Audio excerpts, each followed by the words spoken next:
So, if we can use pregnancy and birth as a time to really build strong families, that will go so much further than just telling people, just follow these directions, don't worry about it.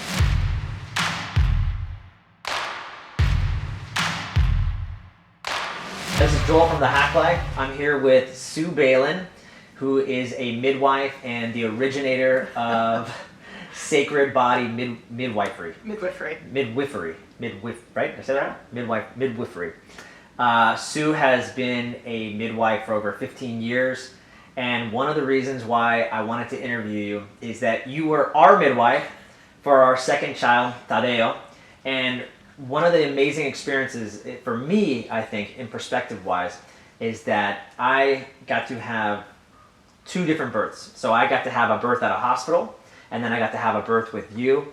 And that's something I want to delve into because I will tell you and the audience that the second birth with you was by far superior.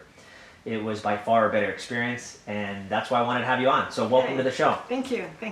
I think it's always great perspective to have somebody who's had a hospital birth and a home birth.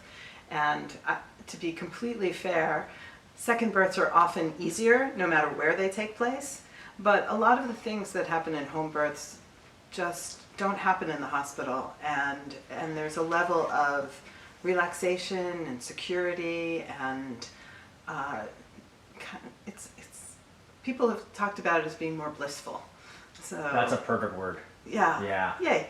Talk to me just real quick for people that don't know, what's kind of the history of midwifery? Did I say that right? Midwifery? Yes. Okay. It's a new word for me. Yeah, I don't know. Is it the oldest profession or is it the second oldest profession?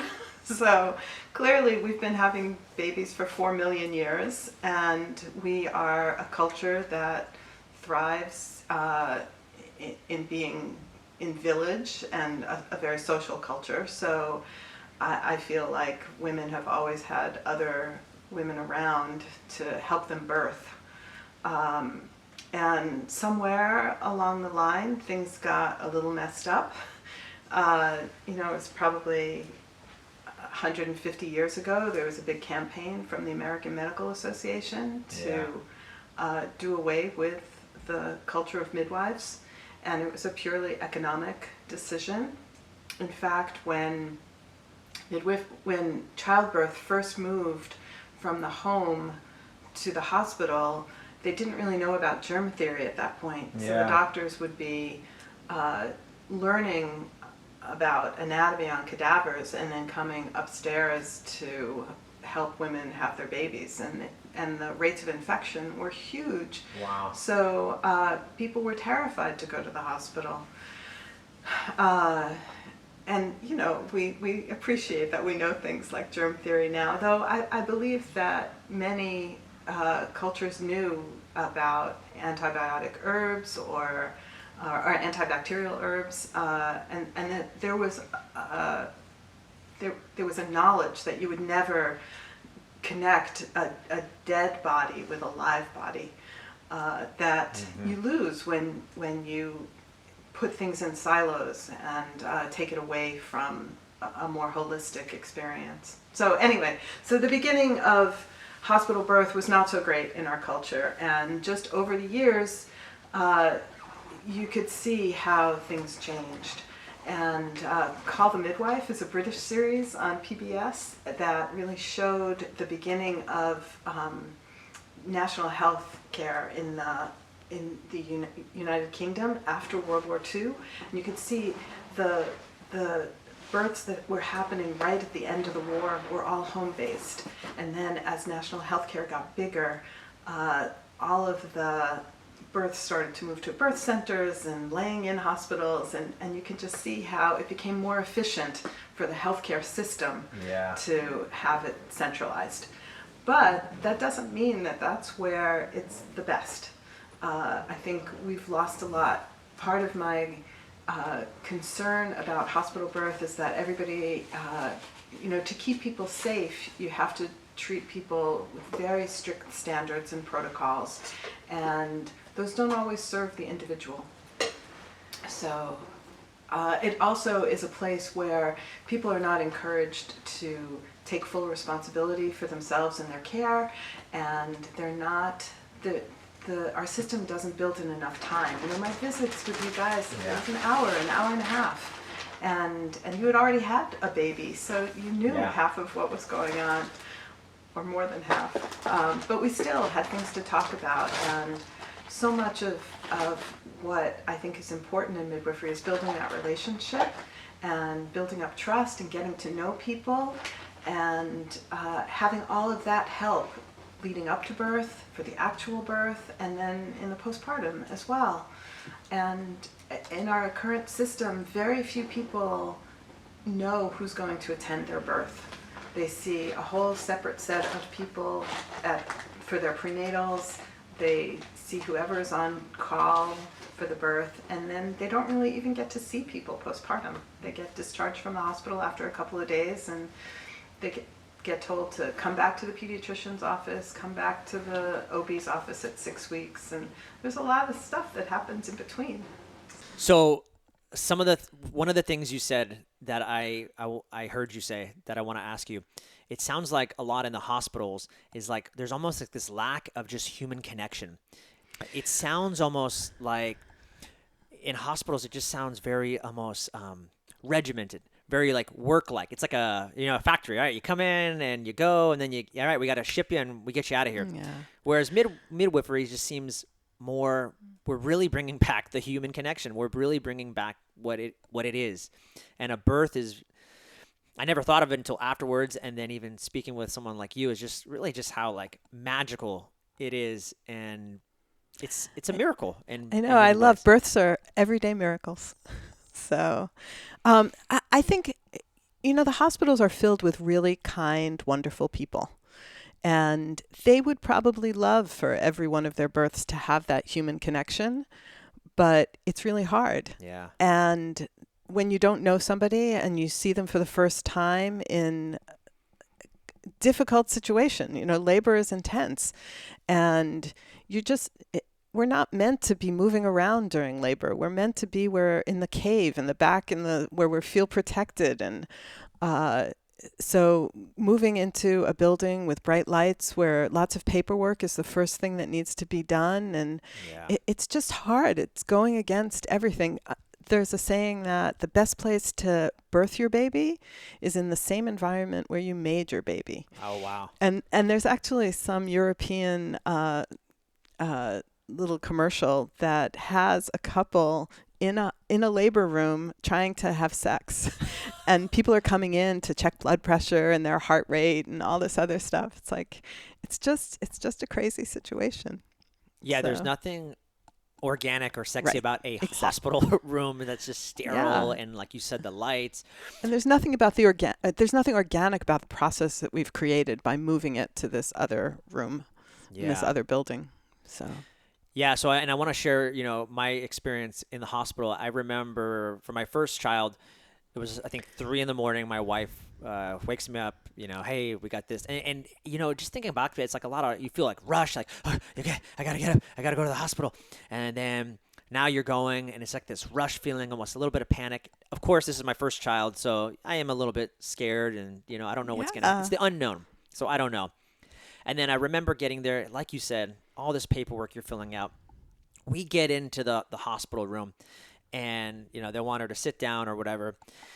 And then I remember, because my wife is pretty holistic, and we're both very into the woo-woo, so we research all this stuff. So I was aware of things like Pitocin, which I had no idea prior to having a child or learning about this process. But Pitocin is like a hormone, right, that helps quicken the labor. And it's crazy because I almost said the name of the hospital, so I don't want to badmouth them. Like you said, it's not about that. It's just about bringing awareness. And I remember one of the cool things that this hospital did for us is they said, hey, what's your ideal birth plan? You get to write it out and tell us so that we're on the same page in what you want, and we want to help create that the best we can. So, of course, my wife writes out this big thing saying, I would like this. I'm going to have a natural birth at all costs kind of thing. At the very end, if we had to, you could inject me with Pitocin, but that's really not my first thing. And I want to tell you, like, probably within an hour of being there, they're like, "All right, so it's not moving along, and we're gonna have to do. We're looking at possibly shooting it with pitocin." I was in that moment. I was pissed off. I was like, "Did you not read the plan? Like, we talked about this. It's only been an hour. Like, what is this quickening of labor that we need to have?"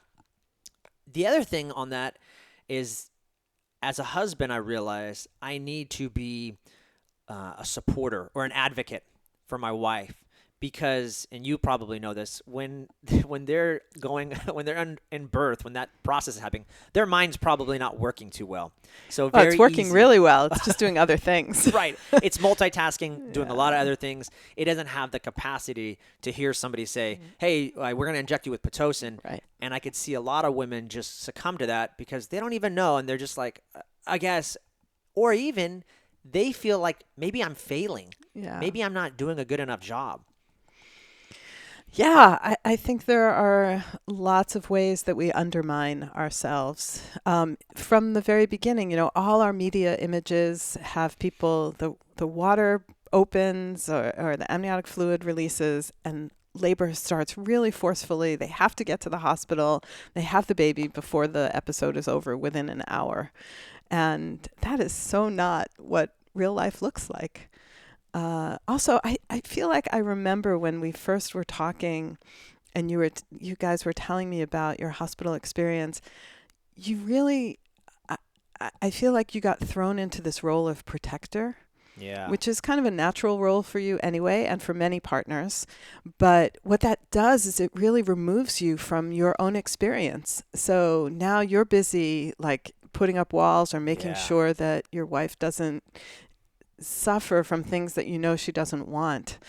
And you have to stop encouraging her or being there for her and really defend, which is a whole different set of actions and is much more adrenaline driven than oxytocin driven. Yeah. So, wow, I didn't even think about that. You're right. It becomes, I'm a protector. I'm in this fight or flight state. I got to be defensive. My guards are up. And now I lost a lot of trust with the doctors in the hospital. yeah. And how can I be present for my wife who needs me in this moment, And right? to have your own experience of watching your baby be born. Yeah. Another thing, could you talk about, I notice with a lot of hospitals, it's this idea of, all right, hey, you're going to give birth and you need to sit in the bed in this position. And my wife, who obviously knew a lot more about birth, was like, I'm not sitting in a bed. I'm walking around. I'm doing this. I'm getting on all fours. Can you talk about maybe like why that'd be more advantageous, or should we be sitting in beds, just lying down, kind of giving birth and pushing? And like sitting is the new smoking, right? Yes. So nobody should be sitting anywhere. Yes. I feel like we know physiologically moving around, using our bodies, that's what helps babies get into the best position all during pregnancy and certainly during labor. So, when I'm working with somebody at home, and it's always a balance. I want them to choose whatever position works for them, and I want them to be able to rest, and I want them to be able to exert themselves. I want them to eat. I want them to pee. These are the important things that I watch for. I have my checklist. And especially if it's a first labor or longer labor, like these are the things that we want the body to keep doing. In the hospital, you have to realize that it's an uncomfortable place for many people, and many people are really afraid of labor. So there are hospitals in our city where the epidural rate is over 90%. So if you have 90% of your women unable to move the lower half of their bodies, they clearly have to be in bed. And the system is set up for that, so that nurses at a central station can watch several laboring women at once. They know they can go in and move them side to side as needed, keep the heart rate, the baby's heart rate on the monitor. And in some ways, we've created staffing rules based on that. Yeah. So that's a lot easier in some ways than having a nurse be with somebody and follow their movements, or make sure they're going to pee, or make sure they're going to eat, or do any of those kind of wild things, or Yeah. things that would happen in the wild. I think that's why doulas have become so important, because they can provide that role in the hospital. They can help people move around. They can help Explain make the sure difference people eat. between a doula and a midwife Yeah, for people so that don't know. doulas are, again, it's a traditional role. It's like it's your aunt, your sister, your sister-in-law. It's like people who were around you, who had been through birth probably, or had just been steeped in what it was like to be in this community where everybody gave birth. Yeah. And so doulas provide comfort measures. And I think we have a great community of doulas here. They're also very educated, so they can provide some information about the different procedures, especially the things that happen in the hospital. They can give people kind of a heads up and know what to expect. And they can help remind the staff of the birth plan that's been established. So it helps take the partner out of that protector defender role and kind of subs it out to somebody else. Yeah. What they can't do are the clinical things. They are not trained to make medical decisions. They don't do the same kinds of assessments that midwives do. So there are lots of people who are birthing at home and might have a doula, and the doula might get there earlier than the midwife does. Typically, as a midwife, I get there at the time that people would go to the hospital, when active labor is established. Gotcha. And, in the ideal world, if we had X-ray vision, we would know that was 5 to 6 centimeters dilation. We don't always know that. Not every labor is a straight line. So we understand. We kind of go when the surges are regular and continuing and long, strong, and close together. That's my mantra for Long, strong, and close together. For contractions or surges. That's what we want. So doula might get there a little bit earlier, help people relax into things. When we're relaxed, we open a little bit better. First labors, especially, there can be like some trepidation, anxiety, excitement, all those things. And to really remind people that this is normal, that they're prepared for it, they're made to do this. There's so many affirmations that we forget, but are really great to be reminded of when you're in that state. So doulas are, I think, required in the hospital, sometimes nice to have at home. Just depends on somebody's situation. When I gave birth, I had 5 people with me. Not a single one of them had been to a birth, but they were the people that were the most important to me and gave me the most comfort. So we had a party. That's awesome. Can you actually talk about what got you into midwifery and your personal birth experience and I think maybe how that came about? So I was always interested in science and healing, and I went to an engineering school in upstate New York in the late 70s, because I'm really old. And somehow every time we do an interview, I always get the guest's age out of them, and I don't try; it just comes out. So I was a chemistry major, and I went to this school, and there was a ratio of men to women of 9-1. So that was a little overwhelming, and in reaction, my feminist spirit blossomed, and I was looking for something that was feminist oriented and used technology in an appropriate way. My favorite book was Ecotopia, and it talked about, not everybody needs it was a much more beautiful book, but my example was not everybody needs an electric can opener. We're great for people who need them, but everybody else can turn the knob. Technology does not have to invade everything. Yeah. So those were my 2 criteria, and I was kind of seeking, and I realized that there was still such a thing as midwives, and it was actually the renaissance of mostly white women coming back to home birth midwifery in the African American community, there had still been midwives and home births in some of the rural areas. But it was right around the same time that Ina May Gaskin published Spiritual Midwifery, which is one of the books that helped instigate that renaissance. So Now, who is she in the community of Ina May midwifery? Gaskin started out in San Francisco and was on a caravan with a bunch of seekers. They were following this guy, Stephen Gaskin, who became her husband. And they were a kind of a intentional community, and prices were too high in San Francisco. Shocking. So they took a bus and they landed in Tennessee, where they could buy a bunch of land and create their community.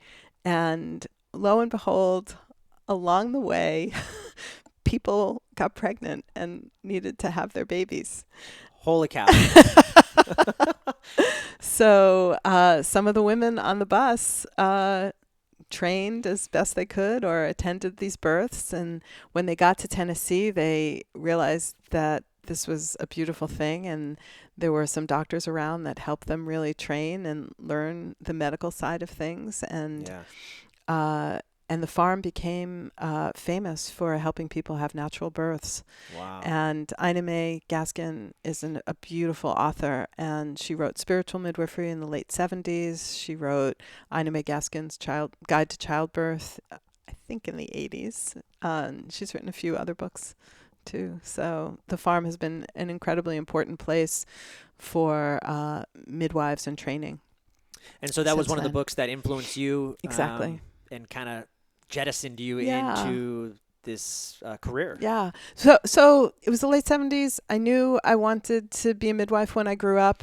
I was not ready to be grown up. I thought I should have a baby before I do midwifery, and I did not want children. So You did not want them. no, so it took a really Wow. long time for all the pieces I went into high tech. I was in advertising, and so it was a crazy kind of path. And we wound up moving out to the West Coast and to San Francisco, and it was the late 80s, and it was the height of the AIDS epidemic here.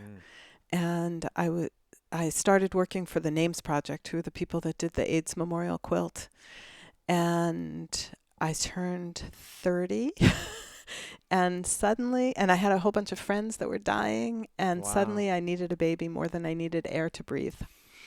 So I was in a relationship, and we got pregnant pretty easily, and we looked for a home birth midwife, and we tested out my theory.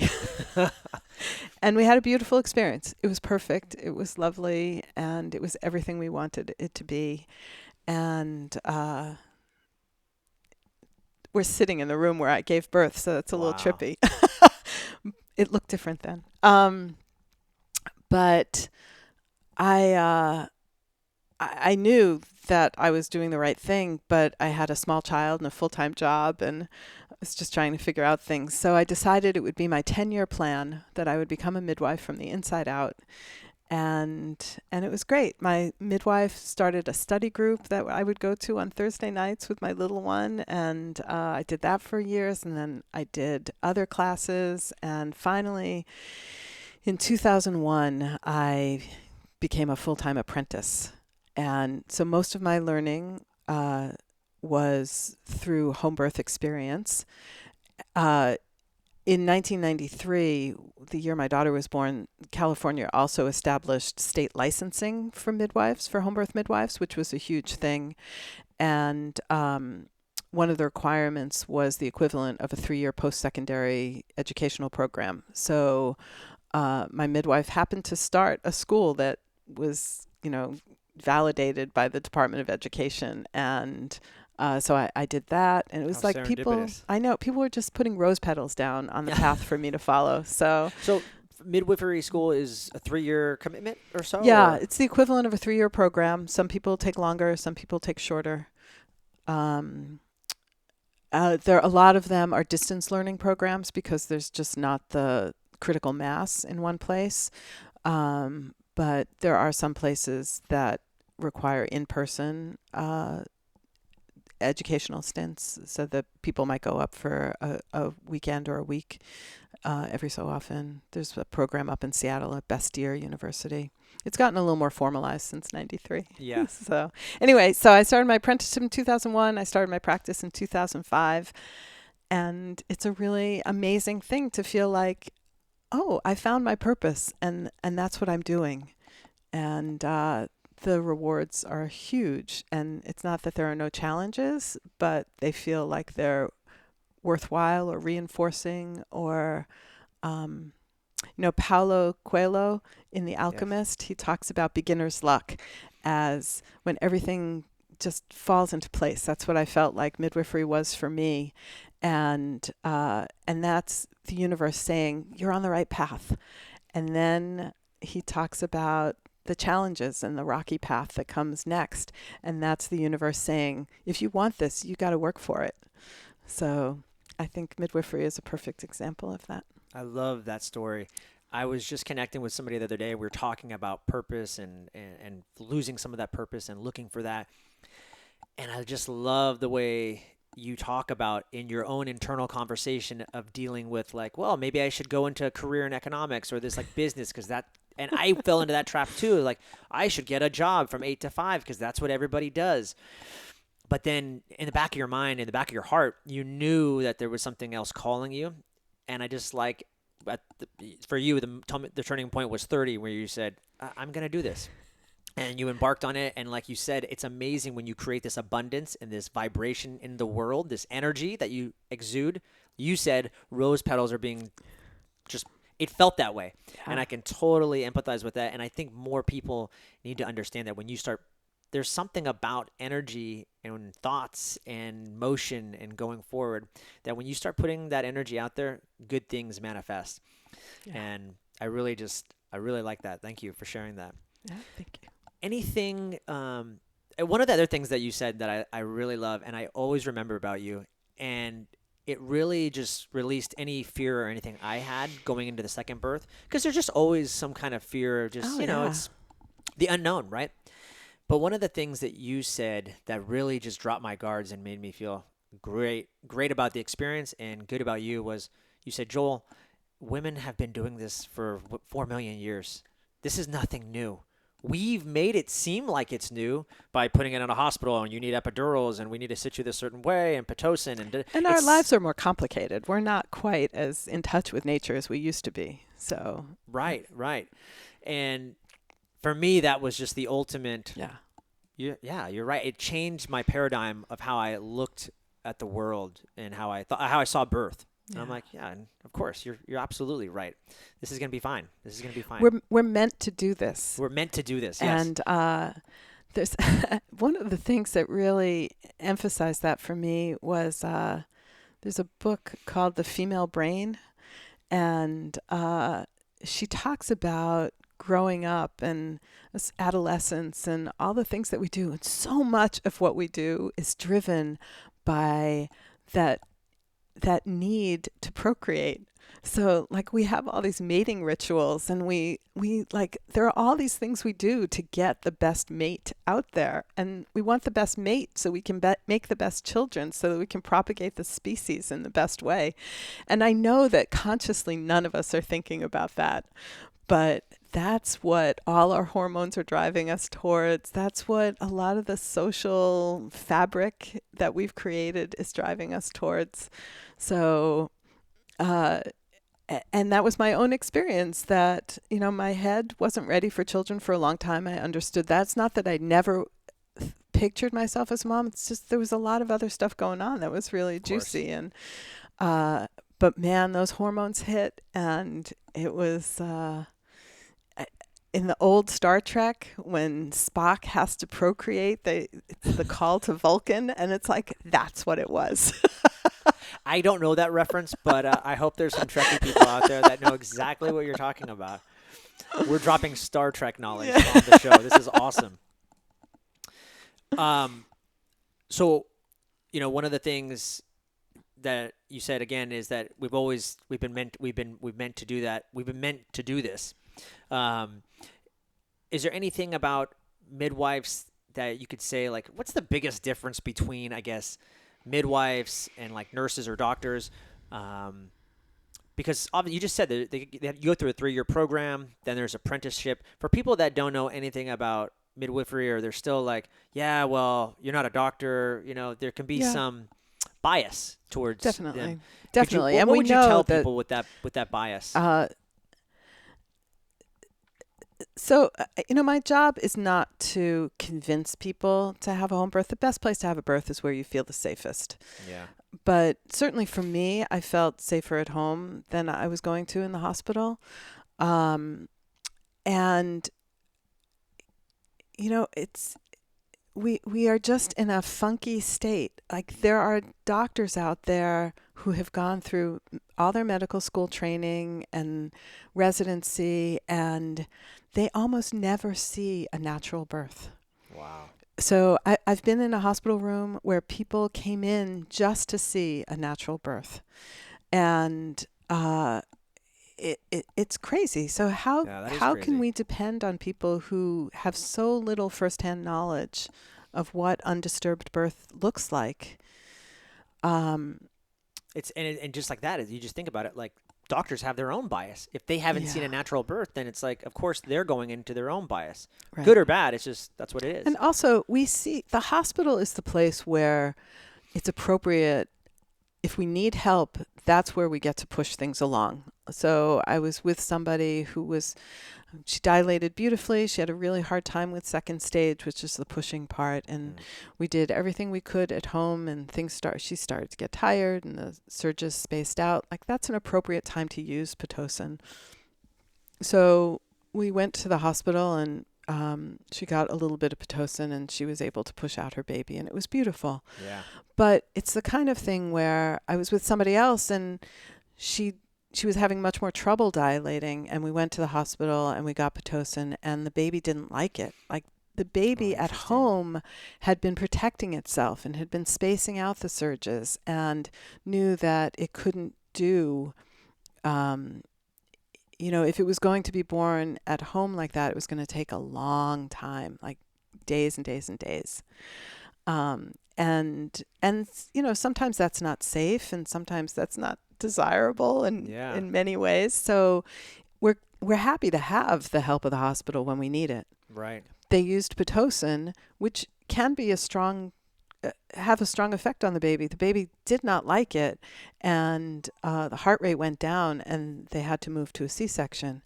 And so we understand that there's a time and a place for these things, and if we have to push the envelope, we want to do it in the hospital.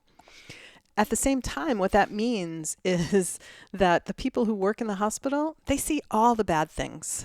Right. So I understand how they're afraid, and they see they have so many births. So they're influenced by what happened last week. It's like, last week we had, these horrible things happen. And now when somebody comes in, they need to make sure that's not going to happen to them. Yeah. So if I have my training is at home and mostly undisturbed births, like, that's my basis. It's like, that gives me that strength to say, this is usually going to work out. Right. At the same time, I take my training very seriously, and I tell people it's a very weird job. I totally believe in the power of this to happen and that eternal optimism, but I'm always watching for things that are going off the rails a little bit, and I'm seeing if we can nudge it back into the path, or if we need to go somewhere or take care of something. So my job is to kind of hold that space of possibility, watch for things that are not so straightforward, and make sure that the people, the family, feels like they stay in control, and they have what is going on for them is what they want.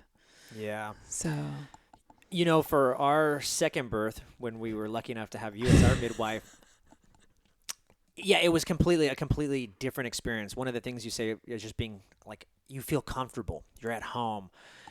I feel like now, granted, the second birth for us, if I had to guess, I think it happened like 45 minutes.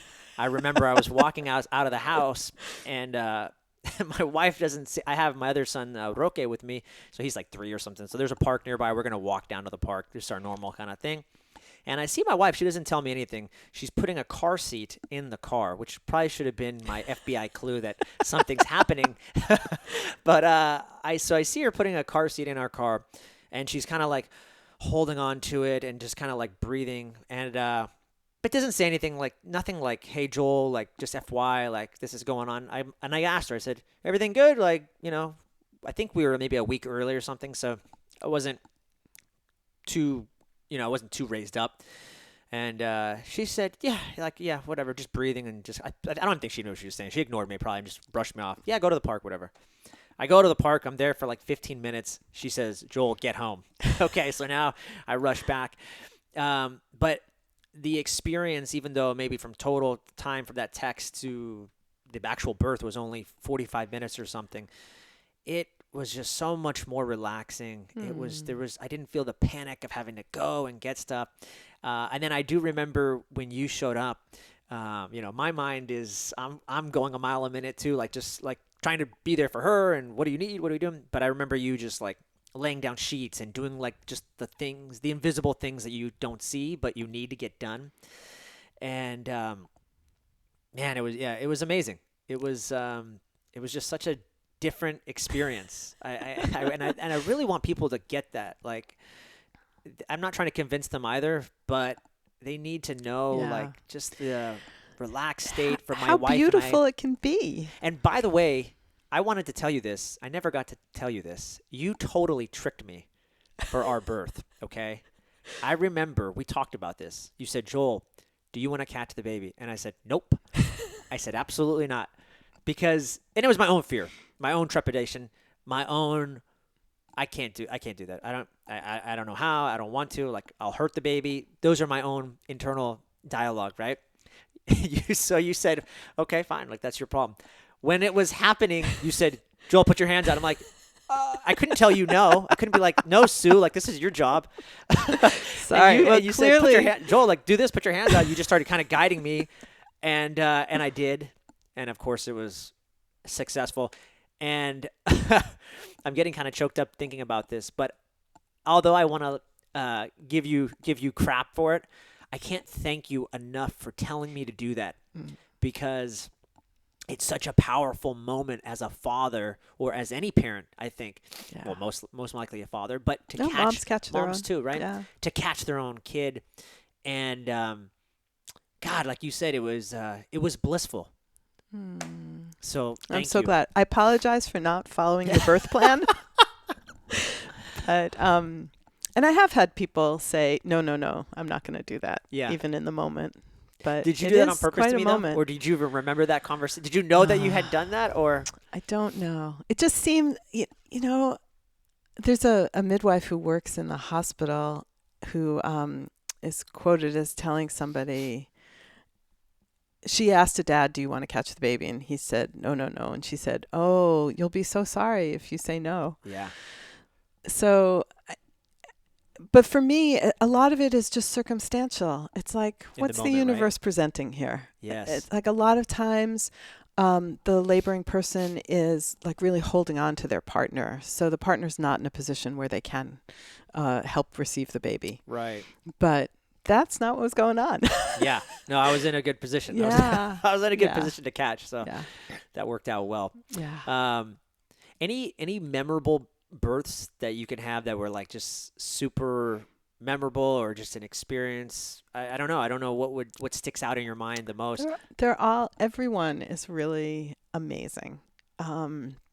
It's amazing for me because I get to like know these families. We probably spent 15, 16 hours together before the birth. Like, I don't get to spend that with some of my best friends. Right. So it's really nice. We're seeing each other weekly before the birth, and it's this sense of excitement and expectation. It's really, it's an amazing thing to be included in somebody's life at that time. Yeah. So I hope I do it honor enough to like really be present and therefore kind of remember or notice what goes on. I most of the time at the 1 year birthday, I send a note to people. And I'm pretty sure I sent one to you I'm sure, guys. yeah. And I usually try to write down some of my like most memorable thoughts of what happened at that point, because that first year of parenting is such a blur for Yeah. people, and being able to go back to the birth and just take a moment is it's so foundational. Yeah. You know, it can, and I often say the whole goal of midwifery is in our culture we put so much emphasis on pregnancy and birth, and we're not so good about afterwards. Like all our Right. resources, they're minimal afterwards. So if we can use pregnancy and birth as a time to really build strong families, that will go so much further than just telling people, just follow these directions, don't worry about it. So I really, you guys are my perfect clients. Like you were invested in your family and you take a lot of responsibility for how you live your lives and the things you want out of it. Um, you've spent time building up community. You trust your instincts. Those are all things that I think are really, really important, and that I want to encourage people to do. Um, so gestating a baby and gestating your family are parallel tracks. I just need to remind people that that's what it is. Yeah. So, yeah, the birth is short, but being able to take the strength from it and the pride. Somebody just wrote to me, the way that I treated them during pregnancy and birth were models for them about how to treat themselves and their children. Wow. And that's an incredible gift to hear that I had that effect on somebody, and also to know that somebody like appreciated that. It's Yeah. kind of, That's huge. yeah, Real quick, postpartum care, yeah. midwifery. I hear a lot of women having issues postpartum depression, postpartum this. Why is that Yeah. so crucial, and what do midwives typically do to support? Well, I think we show up, and that's the number one thing that can help mitigate some postpartum depression. Postpartum depression, there's a certain number where it's just chemical, and that's going to happen. But a lot of times, postpartum depression is exacerbated by not having enough support. Yeah. So even if I can't provide the actual support, I can kind of be an alarm. It's like, look, you need more help, and like the whole family has to rally, or these things have to get put in place. The whole idea, So women feeling they're alone in this, only we're being they're doing this by themselves. physically overwhelmed. Yeah. It's like where I just worked with somebody who had a C-section the first time, came home, and you know she rested as much as she thought she was supposed to, and she took the pain pills, and but everything was hard, and she was up and about every day, and it's Yeah. like that's just not what our bodies need. Even after a vaginal birth, that's not what we need. So I come 4 times in the first 10 days to make sure that people are resting enough, being fed, that breastfeeding is going well. Yeah. Like those are important times when support at that level can really make or break things. And it's not that our standard medical system doesn't want to do that, but it's all centralized. So they're asking women to leave their house with their baby and go there to get that support, and that's just not the same. No, it's not, and I can testify. I mean, it's so much more relaxing. Yeah. It is just so much. There's so much more ease in your life having someone like you come over. And I think something you told me too is that, hey, Joel, in like ancient culture or whatever, like you kind of told me like, hey, you need to step up your game. Not that I wasn't not going to, but just kind of letting me know in the forefront, hey, like women like would stay in bed for the first 30 days or something like that. Like they're not or at least moving. confined to the house Yeah, for you 40 said days. I don't want my wife Nini. I don't want her going up and down stairs, kind of thing. Like that was great for me because I didn't know. I'm like, Yeah. oh, okay. And my wife also is a hard charger, so she I will do it remember on her keeping own. her down was hard. Yeah. So I need to be the one, the advocate, to be like, hey, let me do Yeah. this, even if you think you can. Yeah. Right. And especially when there are older toddlers around. Oh yeah. So, Yeah. yeah. Hey, let's get into some lightning round questions. Are you ready? Okay. So lightning round questions, they're called lightning round questions, just meaning they're going to be probably a shorter answer, Yeah. but it doesn't necessarily mean that it has to be like a fast answer or one word. It's just Okay. might be a I'm not going to get struck by lightning. negative. I hope not. All right. So if the old you could see the new you, what would the new you say? The old me could see the new me. Getting older is an amazing process. Wisdom is hard fought and really wonderful. And there's no way that the old me would understand that. So Bob Dylan has a great line. I was so much older then. I'm younger than that now. That's so great. Yeah. Yes, you're embracing aging. I That's what I am. get from that. Well, and got no just love it. choice. I mean, you have no choice. But it's a conscious choice. We Yeah. talk about that at work. It's a conscious choice. Yeah. What you're doing, and your thoughts control your environment. Part of it too is this job. When I started, I was the same age as the people having babies. And now I'm the same age as their mothers. So I'm being put into this other role. And I still try to think I'm cooler than their moms, but sometimes not. Yeah. So What are some choices that made you who you are today? doesn't every choice make you who you are? Yeah. Anything that stand out? We chose to move away from our family and adventure for 5 years in San Francisco. And that was 31 years ago. And now you never came back. Never came back. Pretty powerful choice too, because it really, like you said, I love the analogy of the rose petals. Yeah. Just it. And it's serendipitous. Like we would not be talking today if you didn't Yeah. make that move, right? Yeah, I actually think that's the biggest thing. Whenever there aren't that many kind of light bulb moments that happen in people's lives, but I feel like there were some significant ones. The choice to follow midwifery, the choice to come to California, the choice to be with my partner. Those were all big light bulb moments, and I didn't waver. It's like, yeah, that's what's going to happen. Yeah. So Very cool. Anybody that you follow or anybody in your industry of wellness and holistic, either it doesn't have to be midwifery, but anybody in that world that you follow or who inspires you today? Oh, so many people. I think we're all so busy now. It's like the Instagram is the fast way to get stuff. Are you on the gram, Sue? I don't post a lot. SBEEMW, SB Midwife. Okay. But there's a midwife in the East Bay who's restore_midwifery who puts out some amazing images and education stuff.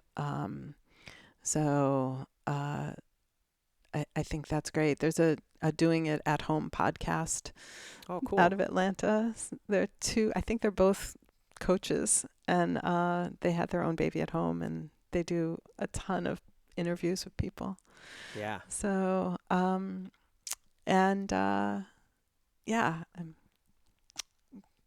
eagerly awaiting your podcast. Excellent. I'm a big book reader. I've been influenced by many books. Just in the podcast, you must have listed like 5 books. So I'm going to have to go through those and put them in the show notes. Any big books, I always say 1 to 3 that influenced you that you would recommend other people read? Wow. Gosh, one of the biggest books that influenced me is this really serious biography of this woman named Hannah Arendt. And she was around the Holocaust time, and she was one of the people who said just because it was somebody's job doesn't mean that they had to do it. So we thought we were going to name our daughter Hannah for a really long time. And then when we had a baby, it was like, oh, that sounds terrible together. I don't like the sound of that. So, yeah, the books are just so rich and so valuable. I'm reading one now about the engineers behind the NASA program, the Apollo missions. And it's like the astronauts get all the credit and the engineers were amazing superheroes. Of course. So it's like you need both. You need right? both, yeah. You need both. Great perspective. Yeah. There's always a team behind, right? Yeah. Like they say, even with husbands, there's always a good wife behind a husband or anything or like the that. other way around. Or the other way around, yeah. So. I'm a big person in rituals, or sometimes people call them hacks, right? And I like hacks because they might get you to a certain, they might nudge you in the right direction somewhere.